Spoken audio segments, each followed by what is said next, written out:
In today's complex environment, almost every major project, from mining to transmission lines, is contentious. Hi, my name is Ali Mears. And I'm Bing Giroux. Welcome to Primary Risk, where each month we speak with the people behind the projects shaping our world.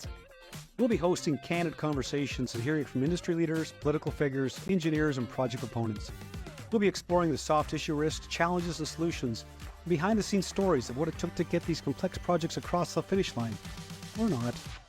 Emily Black. In her role as Director, Strategic Projects and Partnerships, Emily is accountable for the successful execution of the Westcoast pipeline expansion projects and Indigenous partnerships in BC.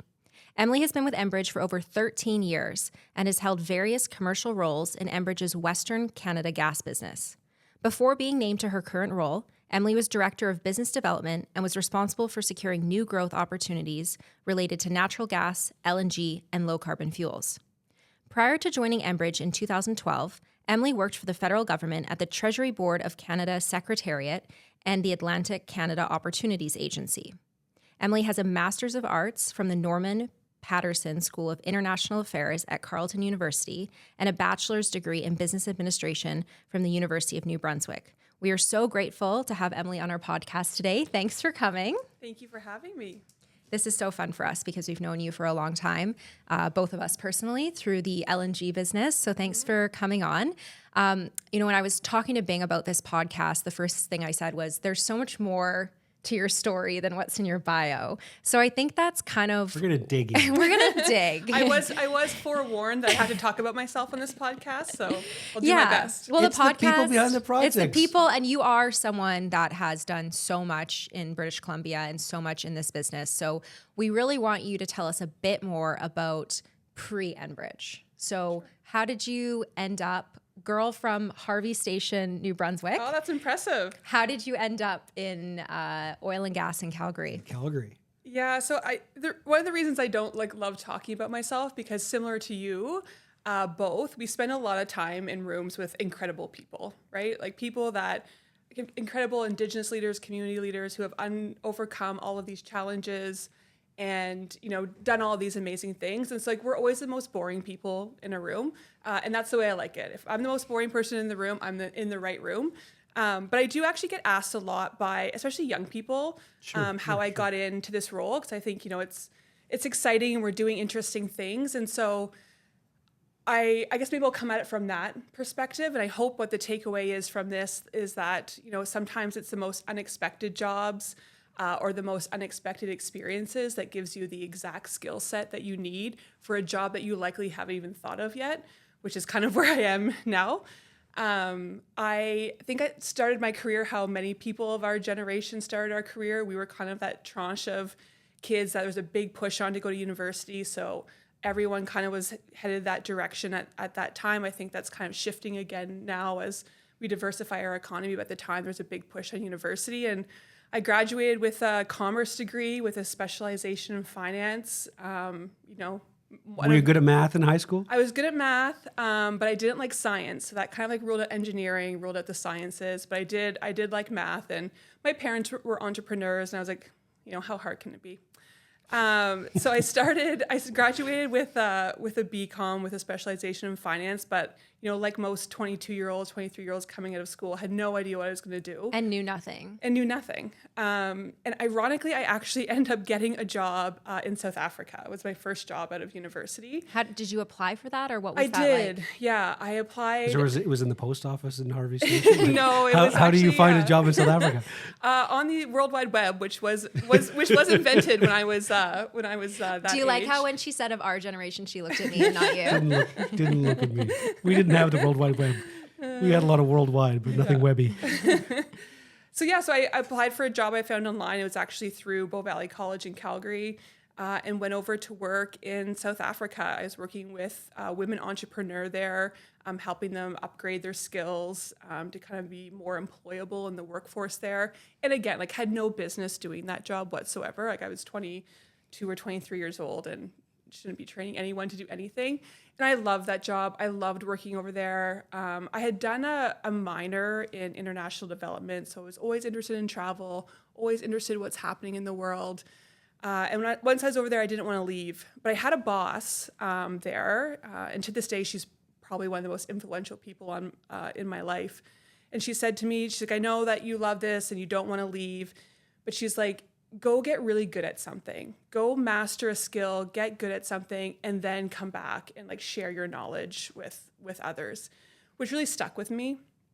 So I came back to Canada at the time of the financial crisis. So this would be like 2008, I think, or 2008 or 9. And jobs were hard to come by, but I had worked for the federal government when I was in undergrad, so I had some connections there and went back to work for the federal government kind of during that time, but always had this itch to do something in the international space. So I ended up applying for my master's program at Carleton, went to Ottawa for a couple years.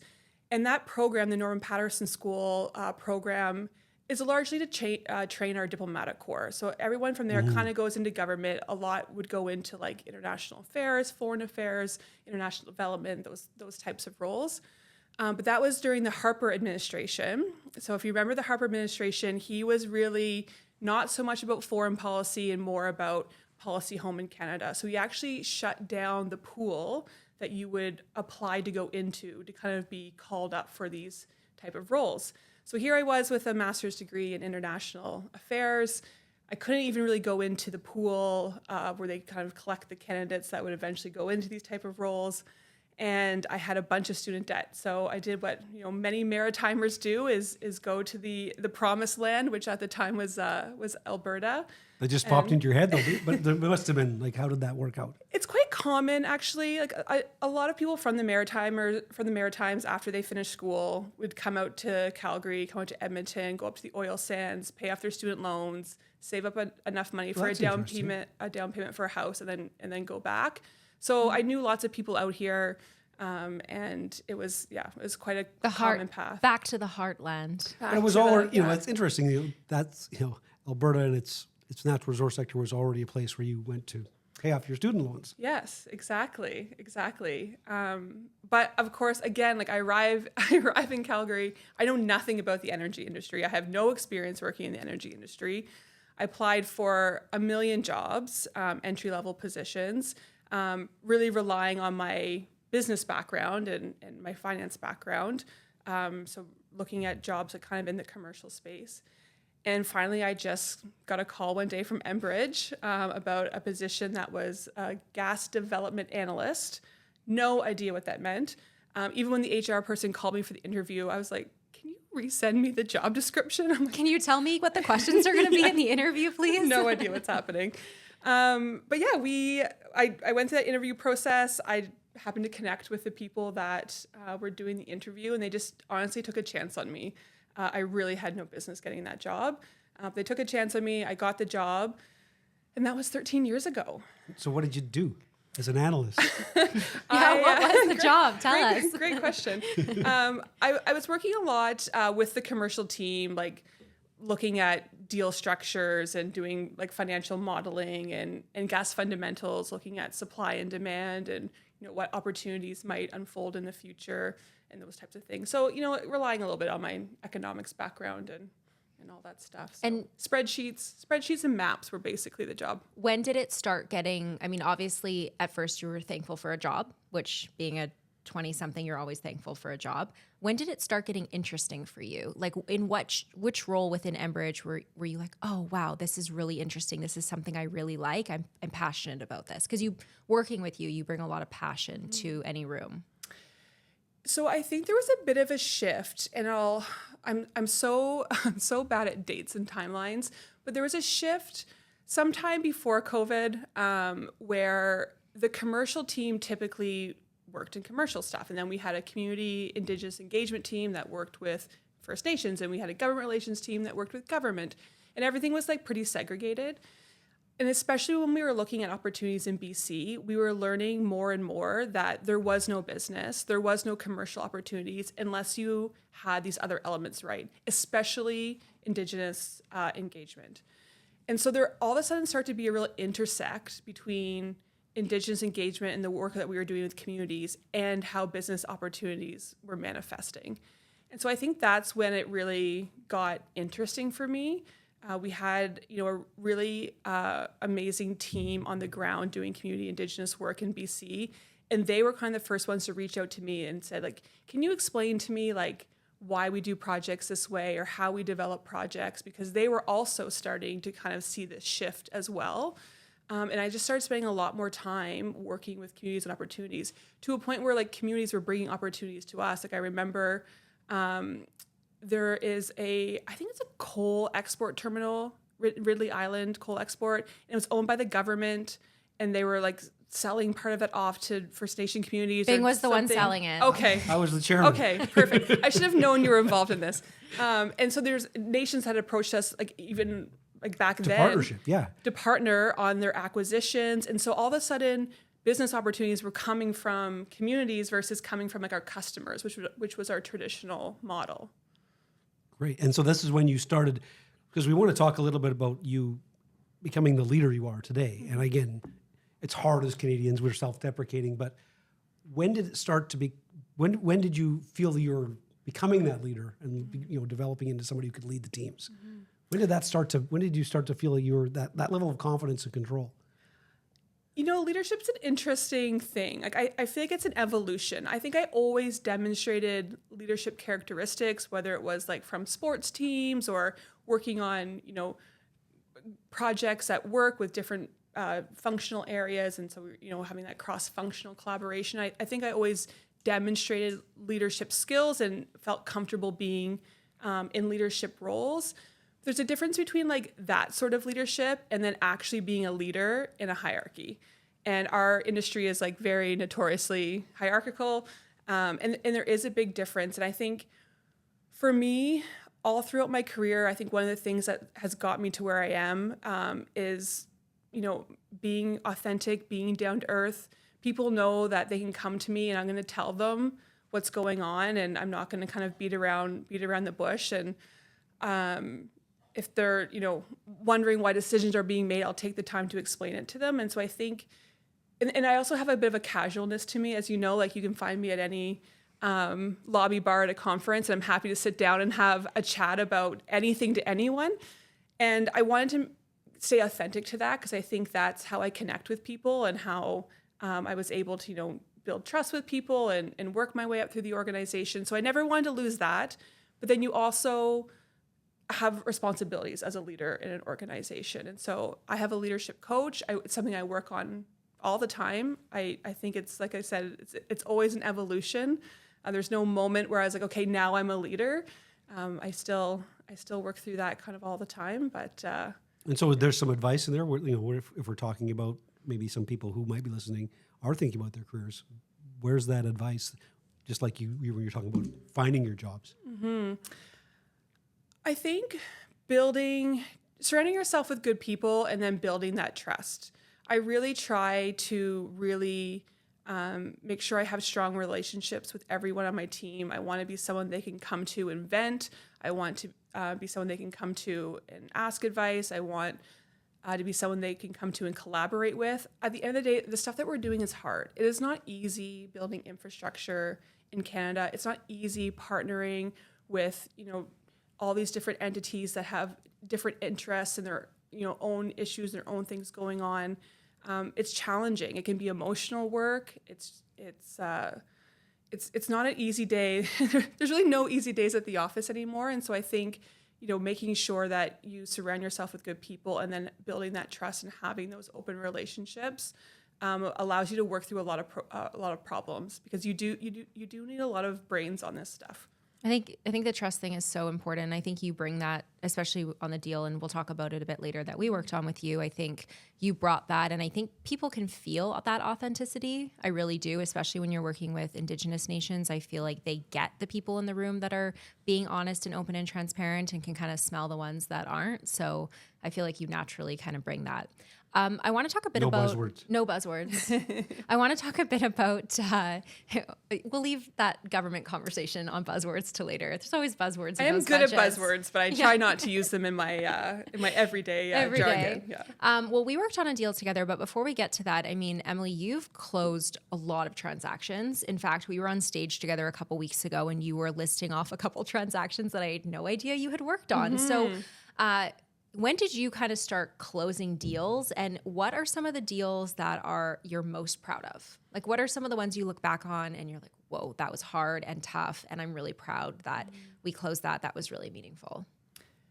I think my first exposure to deals, I started my career off in business development. And so you're working on these like longer term projects, right? Like, as you know, you can develop a project for 10, 12 years and not actually close it. And so I spent a lot of time on these long lead projects. And so still working in the commercial space, but not really like the short timelines of a transaction or short timelines of mergers and acquisitions. I think the first deal I was exposed to outside of kind of these long lead projects I was working on was actually the Spectra merger. Enbridge and Spectra merged a number of years ago now, and I was still quite junior at the time, but they put me on the team that was helping integrate the two gas businesses of each company together. So I got a little bit of exposure through that, which was really, really interesting to me, and I learned a lot and got kind of a little taste for what it could be like. I was junior, so I was not involved in any of the important things, but that was kind of my first taste of that. Then I spent most of COVID working on the wood fiber LNG deal. So you guys would both be very familiar with that project. It was something that was on our radar for a long time because obviously they're getting their capacity from our pipeline system in BC. And so we were always interested in, how they were advancing and how they were progressing to FID, because obviously that would be a major customer for us. And we were also, as Enbridge, looking at what other lines of business we wanted to get into. Obviously, we're a utility company, so we own, pipelines and gas utilities and power assets and things of that nature. But we were looking at what other parts of the value chain we wanted to integrate into. We had just sold off our upstream GMP business. We knew we didn't want to go into upstream, so we started looking at opportunities downstream. And so bringing the company into a new line of business is very interesting and very challenging because we still had to make the deal look like a pipeline deal, right? Like Enbridge investors invest in Enbridge for a reason. They like our model. They like our low-risk business model. And we needed to make the deal kind of look and smell like a pipeline, even though it's very much not a pipeline. So I did that for most of COVID. That was kind of a fun little project. What was it like negotiating? Like, because most of the time up until that, on some of these deals, you were working largely with either shippers or you'd be working with First Nations communities. So what was it like negotiating with the Singaporeans?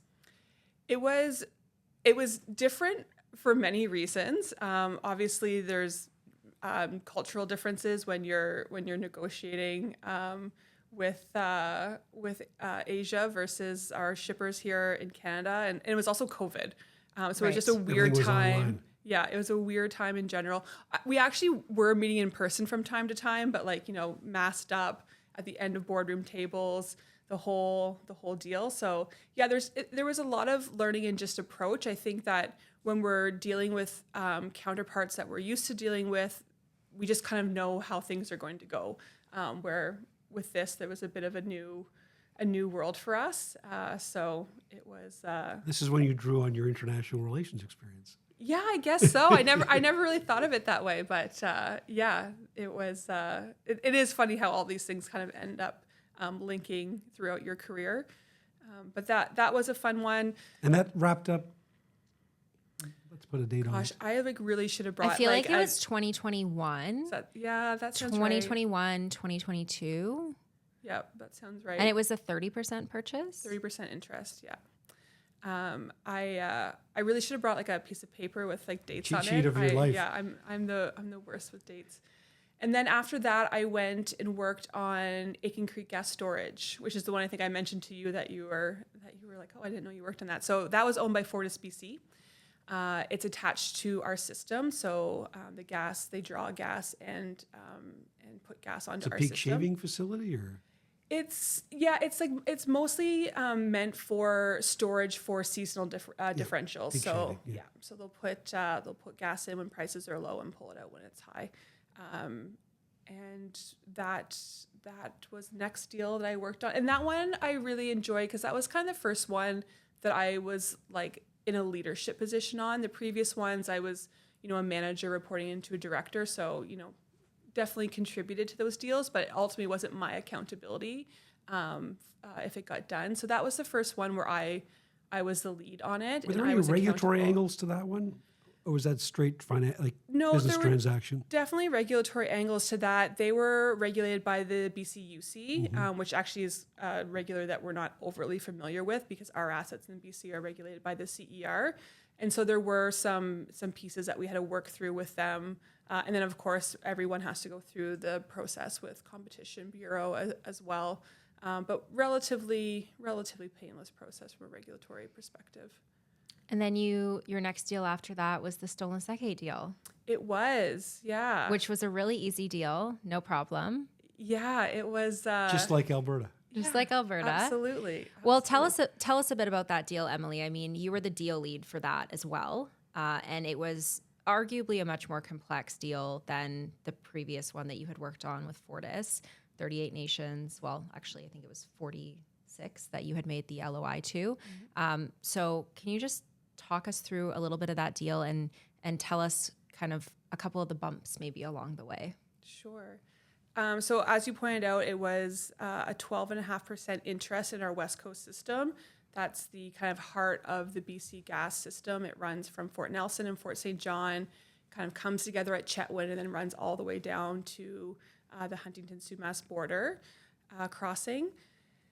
And yeah, it was an acquisition of a 12.5% interest by 38 nations for about $736 million, plus the option for expansions. So we had at the time 2 known expansions planned on that system. One of the northern system, which is now actually under construction and will go into service shortly. And then an expansion of the southern system, which just finished its regulatory process. The written and oral component of it, and we'll hopefully have a decision on that in the coming months as well. So not only was it an acquisition for the nations into the existing system that was already moving gas today, already generating cash flow, but also the option to participate in these expansions as well. And was this deal something that, you working in BC in business development and then more on a commercial equity basis thought this is something we need to do? Or was this because the Alberta deal had happened prior to that with the 23 nations in Alberta taking equity in the pipeline system in Alberta? Was that something just corporate direction that you guys were responding to in British Columbia? Like, how did that deal kind of come to be? Yeah, so if you've heard me speak on any panels about this deal, as I've been doing as of late, I'll always kind of talk about the confluence of events that happens, because I think anytime these things come together, it's not any one thing that drives it. It's not that there was a corporate mandate. It's not just that the nations had asked for it. There's a bunch of things that happen that make this kind of come together. And I think in this case, there was a few things. One, we were looking at ways to better have better Indigenous participation in our asset. We were looking at that across the organization on how we were including Indigenous people in our projects and in our existing businesses. So that was part of it. In BC, we had been operating here for over 70 years.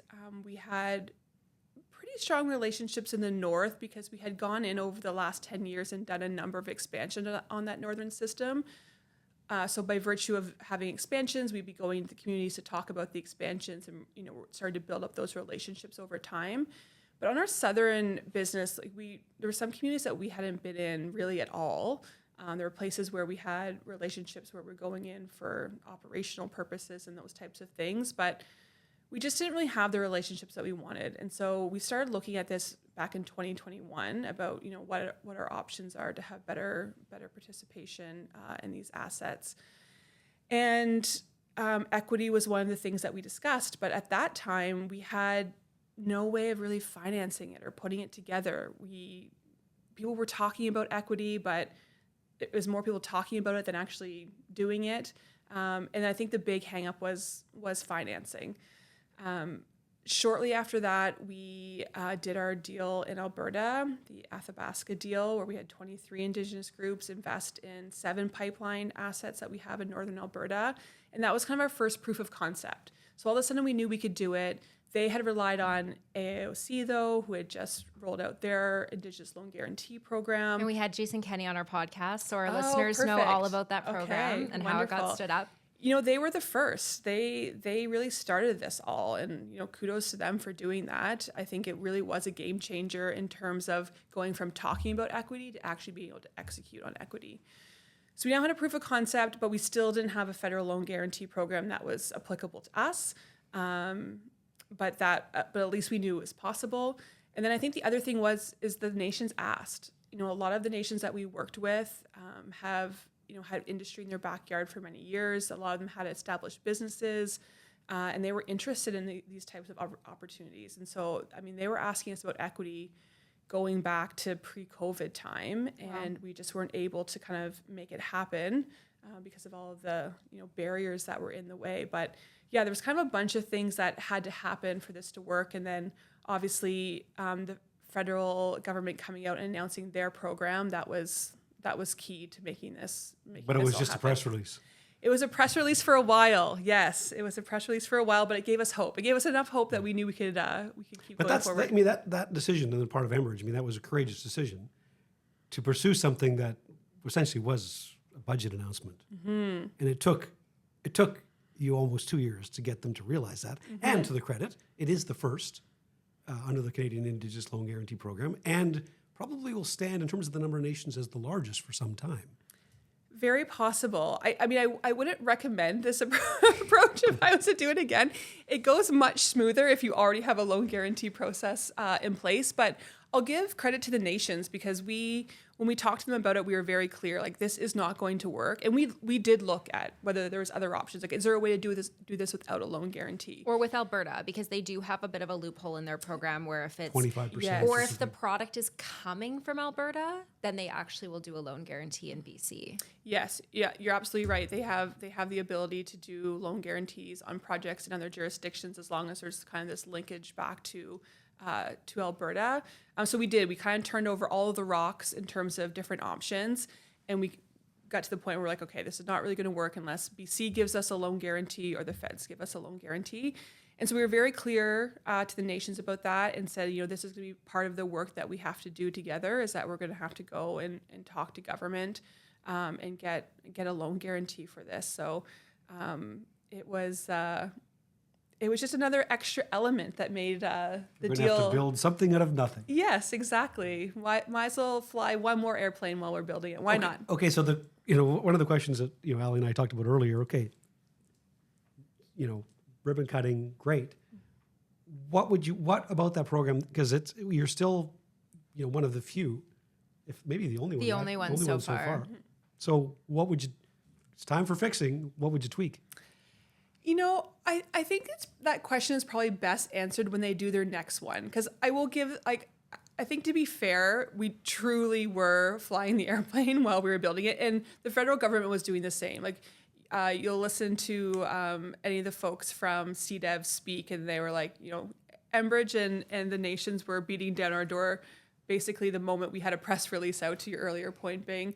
And they were trying to still get their mandate together and all of these things. So I think our experience is probably pretty unique compared to how the subsequent deals will be set up. And probably unique too, Emily, to just the way that they want deals to come in. I mean, when we were going to Ottawa with the Chiefs, we were going with a fully baked deal, with the only piece missing being a loan guarantee. Mm-hmm. I feel like that's probably not how they want to see deals come in. They probably want deals to come in earlier, as they do with Alberta, a little bit more like proof of concept stage, where they can rule out the ones that will work and the ones that won't. But I think the part of the advice on this to the CDEV and these other agencies is, and to those who want to bring projects, is you do have to have them a little more baked than, let's call up the Indigenous Loan Guarantee Program and see if we can get some money. Happy and I think medium. a lot of people are doing that. They think, it's just another program I applied to. It's not, and it's not a program per se. It's not a funding program. It's a structure with a level of due diligence, and you have to have something that's worth investing in,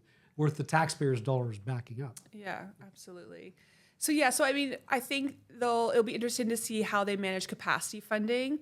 Capacity funding, I think, will be very critical for a lot of these Because you paid deals. for all that. We provided capacity funding on our deal. Again, we were kind of out in front of out of everyone, so it just kind of made sense for how our deal worked. But if you look back to the AOC model, you tend to have the proponents and the Alberta government both provide capacity funding, and I know that is the intent with the federal program as well. And I think maybe NRCan is administering that piece of it. They do have funding available. It's interesting, though, you do have to have sort of the size of the loan guarantee to an extent established in order to receive funding, which is, and we know working on the deal, it takes a while to get there. It takes a while to bring on advisors, to review an LOI, to review a base model, and then to make recommendations on financing structures to get to a point where, it's a little cart before the horse. Mm-hmm. But to Bing's point, it has to be a serious project with a serious model. So I think I think they're doing their best, but I think across the board, there needs to be more capacity funding for these types of deals. Yeah, I agree. Capacity funding is so critical here because you really want to make sure that these nations are comfortable with this deal. When we kind of talk about these things like, oh yes, equity it's a given, right? But you think about how many years of experience, all the educational background I have to be qualified to do one of these deals. And even then it's hard work. Even then, I don't know what I'm doing sometimes. And then you go and throw this on a bunch of community leaders that are dealing with all kinds of things in their community, right? Whether it's, housing issues or social issues. And you're throwing all of a sudden this deal on them and saying, hey, you got to go do due diligence on a gas pipeline in BC and make sure it's a good investment for your communities. Like, it's actually kind of insane when you think about it. And so what makes that process work is for them to have good advisors and advisors that they trust. Because that's the other thing, is that we're doing this and then we're saying, oh, and by the way, like, we need to get this done in 6 months or get this done in a year. And there's a lot that needs to happen. And so I think that capacity funding, having advisors that they can count on, having advisors that kind of walk them through it, really makes all of the difference in whether the deal is successful. If I can ask sort of more a practical question, and you guys have been in some panels and some stages talking about this, so for those listeners, it would be a repeat. But for people who haven't heard, what are those, if I had to give you a list of 5 types of advisors I need as a First Nation, because I want to take an equity in a let's say a smaller project, what do I need? Like, where do I have to go? So there's kind of like layers to the governance structure, right? And so we felt that the best way to kind of make this happen with this many communities, 38 communities is not a small amount of communities, was, we had to come up with a governance structure that allowed there to be some sort of deal team that we could interact with, because obviously negotiating with 38 nations is a bit challenging. Is not a democracy. No, not always.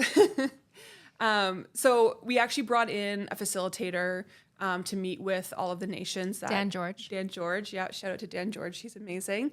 And he spent the day, Enbridge removed themselves, we came in, we talked about the opportunity, we left the room, and then he really worked with the nations on what a structure was that worked.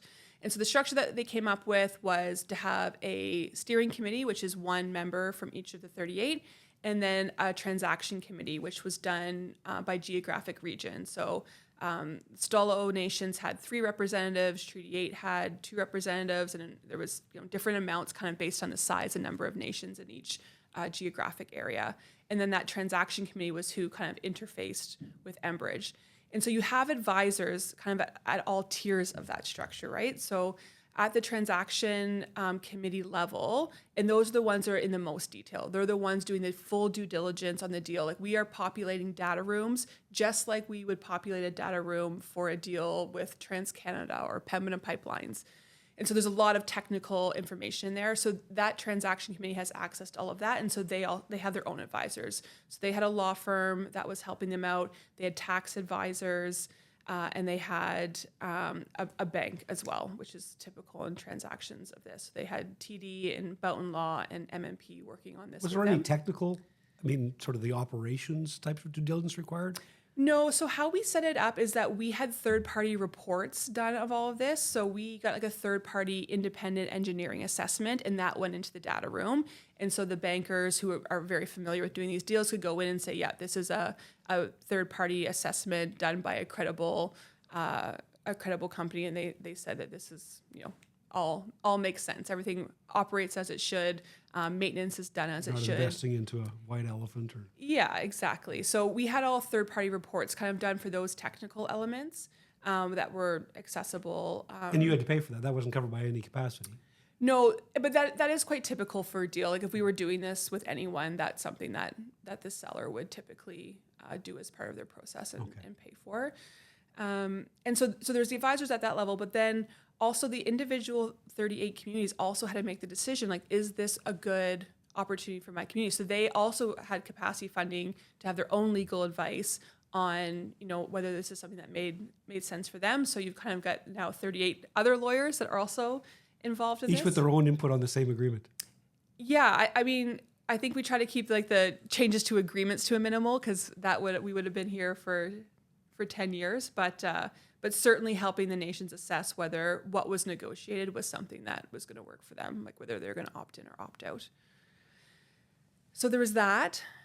Enbridge obviously has its advisors as well as part of this, and then the federal government had their advisors as well. So there was definitely no shortage of eyes on this. Lots of people went through this, and rightly so. Like these are big transactions or big deals. There had been a transaction previously with Indigenous communities that had been not successful, that ended up getting a lot of airtime, and we certainly didn't want this transaction to go that way. So I think everyone was extra diligent. When I say everyone, like the federal government was extra diligent.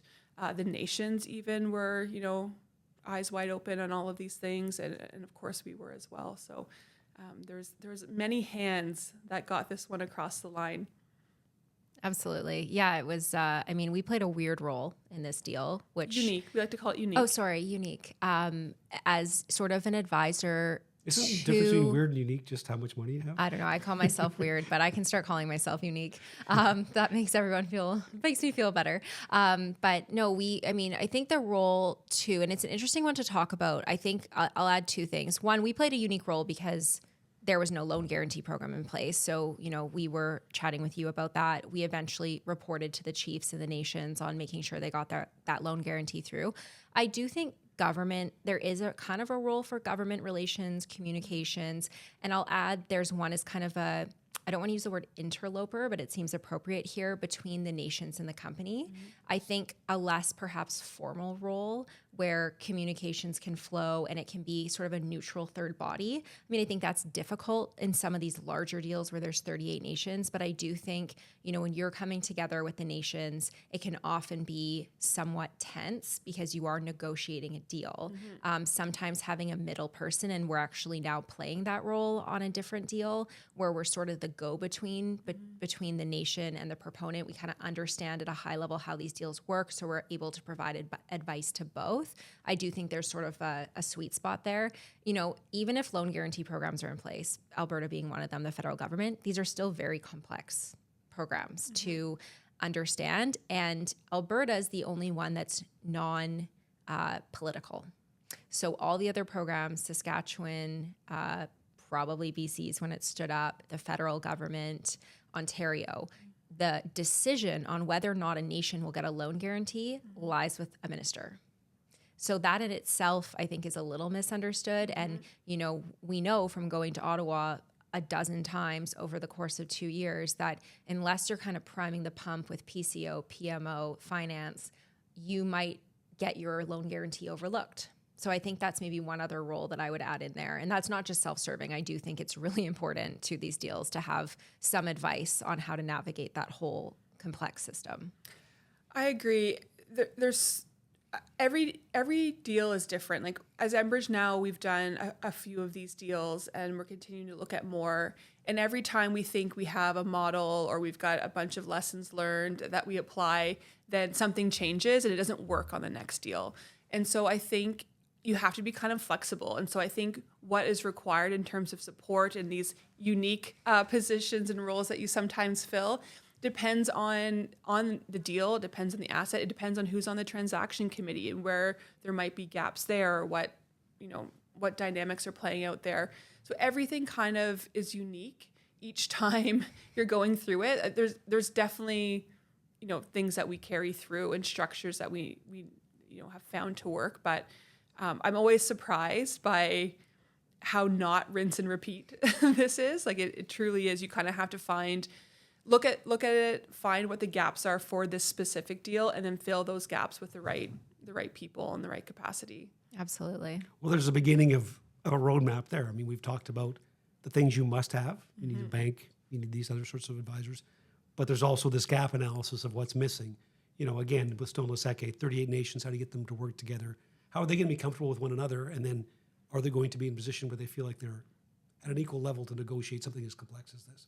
So that gap analysis of what's missing, particularly with a new industry for a nation perhaps hasn't dealt with a sector that they're familiar with. Like, what do they need to know? Mm-hmm. And there's also kind of like an element of luck. I remember when I first started this, the team that had just rolled off the Alberta deal said, we just kind of at one point hit like lightning in a bottle, and like everything fell into place and we got it done. And they did that deal notoriously in 6 months, and so that was kind of the expectation. Still bragging about it, right? that became the expectation for my deal, and we definitely did not. We blew way past 6 months.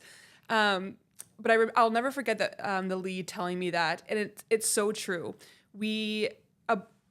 You can do all of the right things. You can have the right people in place, have the right supports, bring in facilitators, do all of these things. But when you think about it, we had a federal government change during this deal. We had a provincial government change. We had 38 nations that are all on different chief and electoral cycles. We have changing, evolving business needs.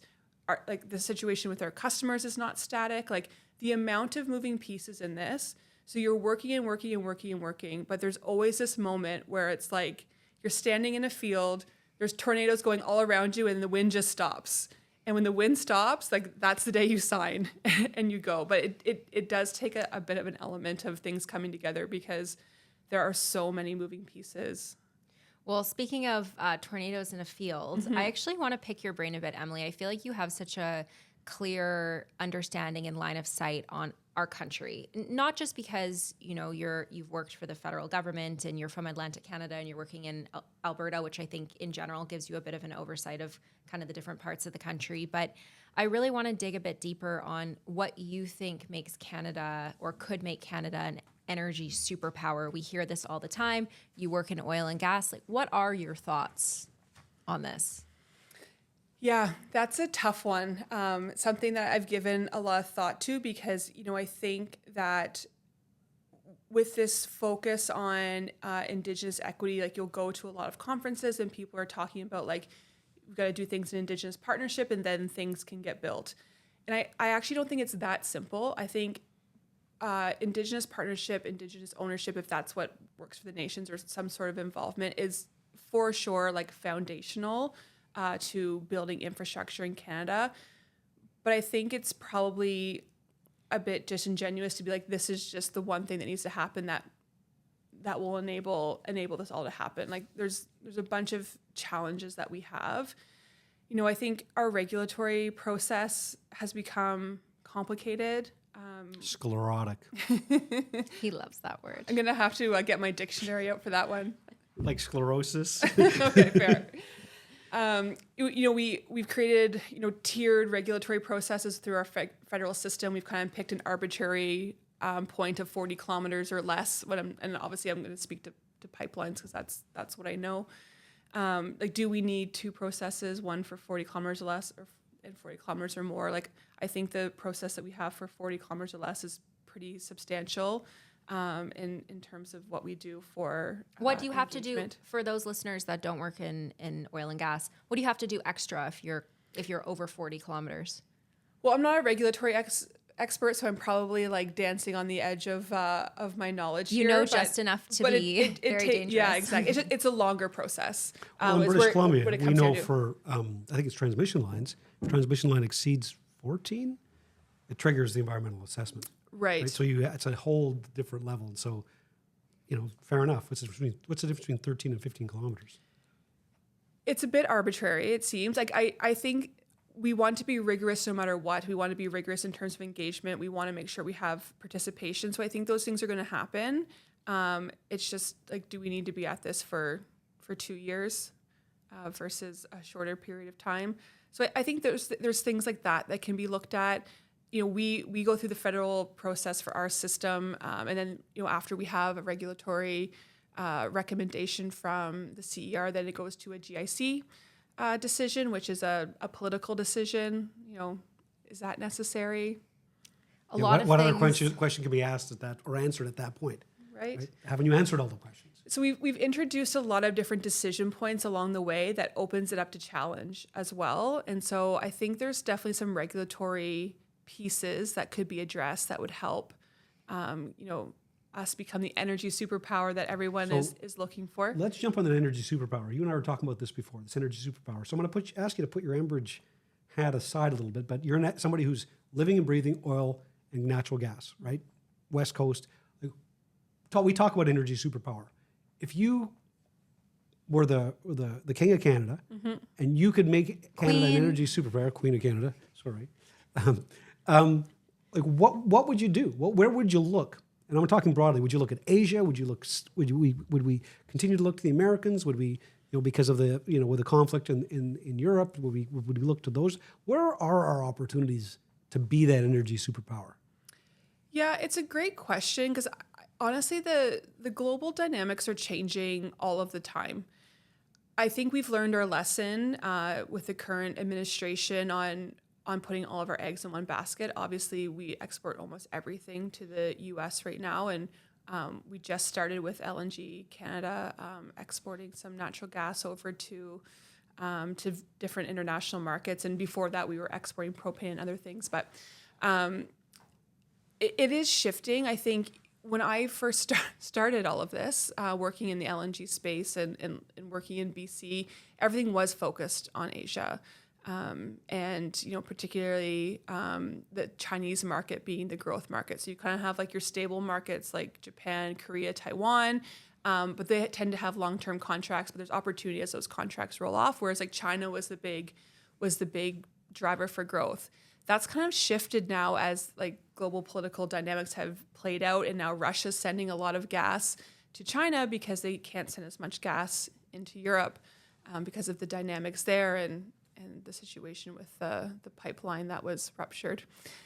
And so that's kind of shifted as well. I think there's still definitely opportunity in Asia, and I think that's still probably the growth, like one of the key growth engines for natural gas demand, but it definitely is not the same as it used to be.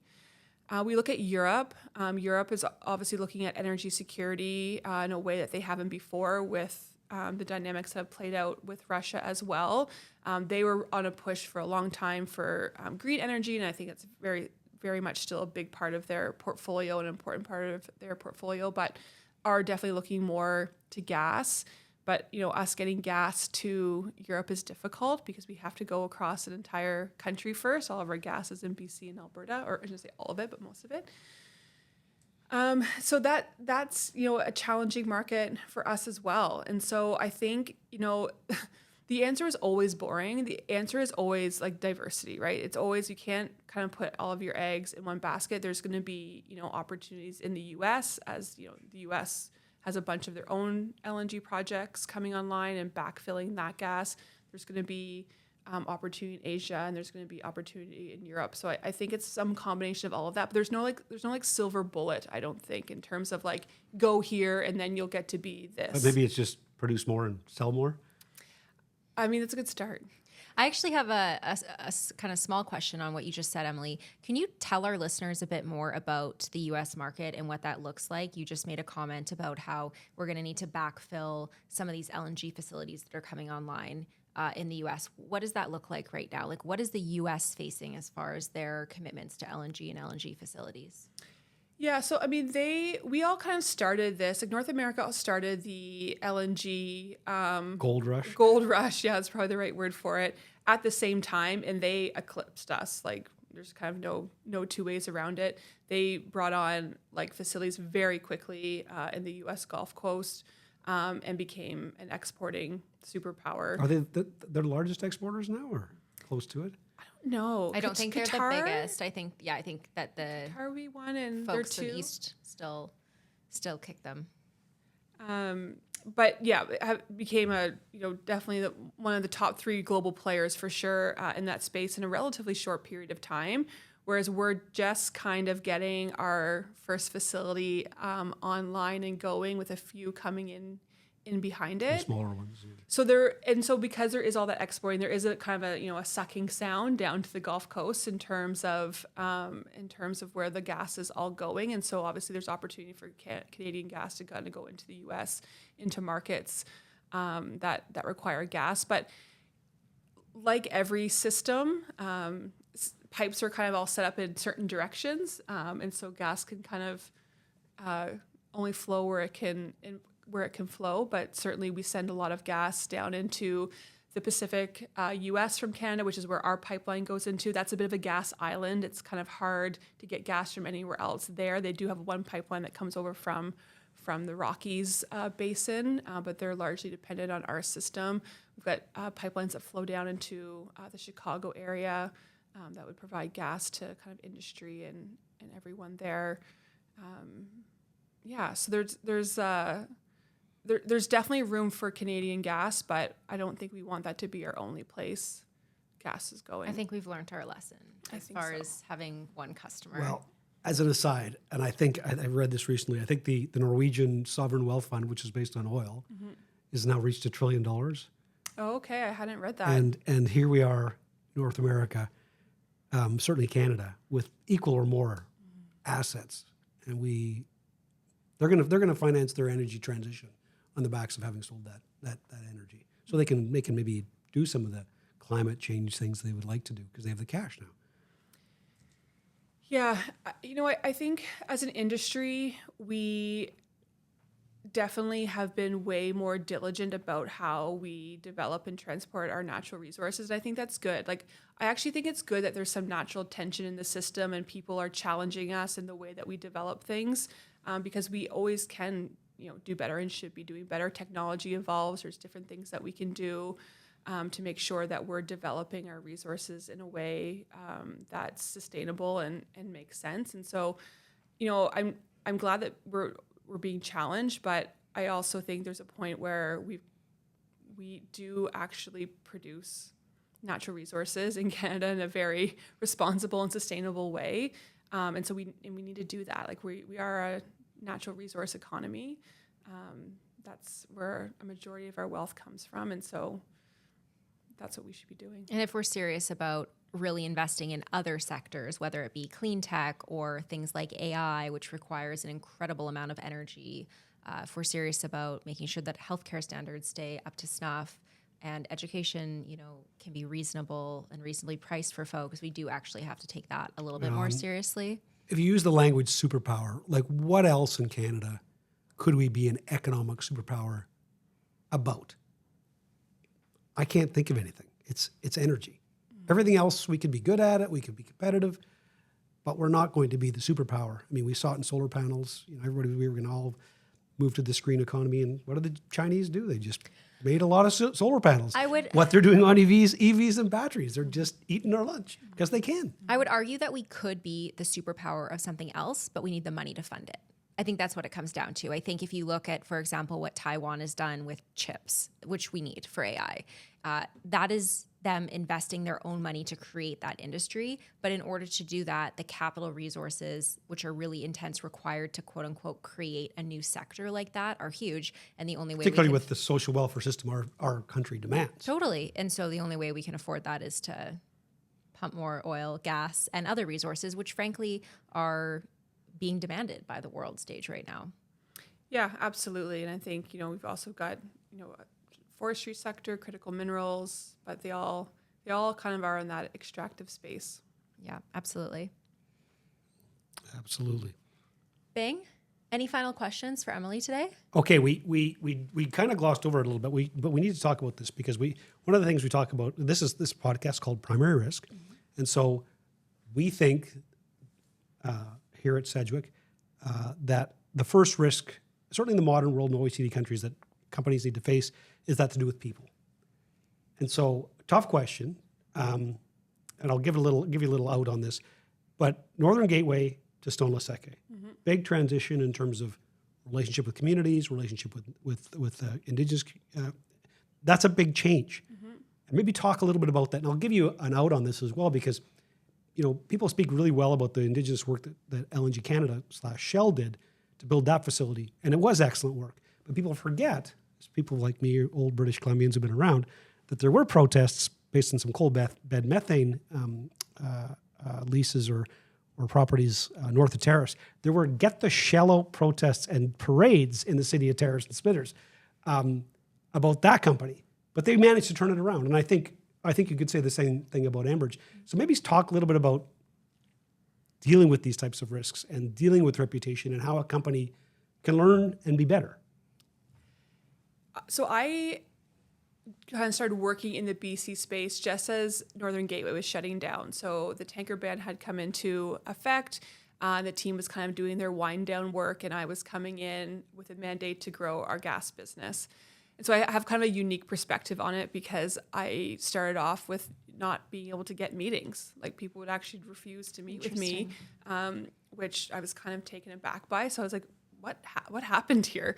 So I had to do some of my own research and talk to my colleagues and talk to communities, because it was definitely tough after that project to kind of basically rebuild. But in some ways, like, from those biggest challenges, I think it really challenges you to think about things in a different way. So I was going to say I'm glad it happened, but maybe I won't go that far. But I think we did use it as a learning opportunity for who do we want to be, what do we want to accomplish, and I think when it gets to where it got to, it kind of inspires a bit of creativity in terms of what you're doing. And so I remember meeting with the team in the early days, and I would say to them, if I couldn't tell you no, what would you do right now? And we kind of started the conversation that way in terms of how we thought about engaging with communities. So reputation's an interesting thing. I think it's just like you have a different reputation with your family or your friend group or at work. We have a different reputation, I think, in different parts of the province. So, after coming out of Gateway and really focusing on natural gas in the province, we were able to build up strong relationships. As I mentioned, in the north, we spent a lot of time doing expansion projects, which allowed us to kind of build those relationships. And I think the relationships kind of fall into three categories now. I think there's places in the province where we have strong relationships. I think we have ones where we've got growing relationships. It's still maybe earlier days, but we are building that strong foundation. I think there's still pockets that exist where we have a lot of work to do. And that might always be the case, but we're definitely challenging ourselves. I think our Indigenous Reconciliation Action Plan that our company did in 2021, we're the first ones in our sector to do it. And one of the things I was proud of was how much we pushed ourselves on that. And I think one of the reasons we did push ourselves is because we had these lived experiences. We were like, we can't just play it safe all the time. And so one of the big things was, actually putting commitments around economic participation in there, things like equity. And, we're always a bit reluctant to put these things in paper because obviously we need to hold ourselves accountable to them once they're out there and on the World Wide Web. And but we pushed ourselves to be like, okay, how can we do things in a different way? And so I think having all of those past experiences in BC allowed us to kind of come up with more innovative models and really push the envelope on these things. So work in progress, but we definitely come a long way. I think it's true. I mean, as an outside observer, there's a big change certainly in some places. And that's just with Indigenous communities. Obviously, there's the government piece of it as well, right? We've had an NDP government in BC for 10 years. We had a 10 long years, time. a while now. 10 years. And so, as you can imagine, the energy industry and government priorities don't always align. But I think one of the things that I'm proud of that, we did there when we were also rebuilding our reputation with them was listening to them. What was important to them? Well, Clean BC was important to them. So when we went to do our expansion programs, we had to add additional compression to the system. We typically burn natural gas at our compressor stations because that's what's going in and out of the compressor station. So it's easy and makes sense, but it does generate GHGs. We also have the option of putting in electric drive compressor stations. So we opted to do that because we knew that was important to the government. We knew the government also prioritized things like Indigenous participation and making sure we're working with those communities. So, I think listening to the people, your partners, what matters to them, and working on those things together goes a long way.